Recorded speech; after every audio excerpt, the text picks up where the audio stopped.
Hi everyone, welcome back to my channel. আজকে আমি তোমাদের সাথে শেয়ার করছি খুব সহজ পদ্ধতিতে চিংড়ি মাছ দিয়ে বাঁধাকপির ঘন্ট কিভাবে রান্না করবে।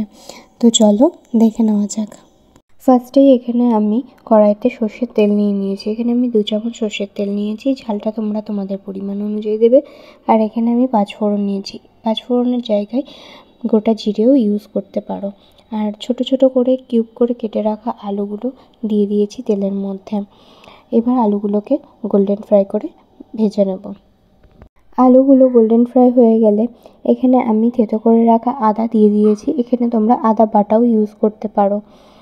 তো আদা, আলু আর লঙ্কা দিয়ে ভালো করে নেড়ে নেব। আদা দিয়ে ভালোভাবে কষিয়ে নেওয়ার পর এখানে আমি ভেজে রাখা চিংড়ি মাছগুলো দিয়ে দিয়েছি। এবার চিংড়ি মাছ আলু দিয়ে ভালো করে মিক্স করে নেব।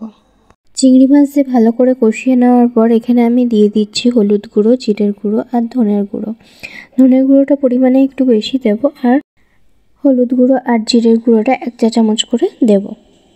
গুঁড়ো মশলা যাতে তলায় ধরে না যায় তার জন্য আমি এখানে সামান্য পরিমাণে জল দিয়েছি। এবার জল দিয়ে মশলা দিয়ে ভালো করে কষিয়ে নেব। মশলা দিয়ে ভালোভাবে কষানো হয়ে গেলে এখানে কেটে রাখা বাঁধাকপিগুলো দিয়ে দেব।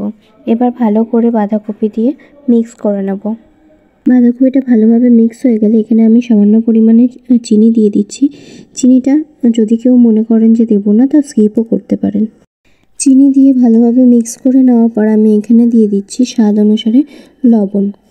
বাঁধাকপির মধ্যে লবণ, চিনি সব দিয়ে 10 মিনিট লো ফ্লেমে ঢাকা দিয়ে ভালোভাবে কষিয়ে নিয়েছি।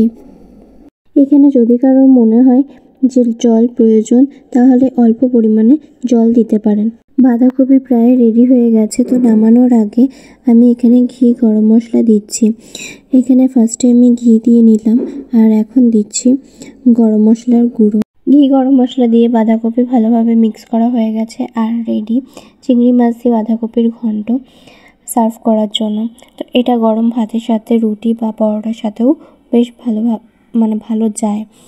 তো যাই হোক, আজকের ভিডিওটা এখানেই শেষ করছি। দেখা হবে নতুন একটা ভিডিওর সাথে। আর আমার ভিডিও যদি তোমাদের ভালো লেগে থাকে তাহলে লাইক, কমেন্ট, শেয়ার করো আর চ্যানেলটা অবশ্যই সাবস্ক্রাইব করো। আর এই রেসিপিটা যদি কেউ ট্রাই করে থাকো অবশ্যই জানিও।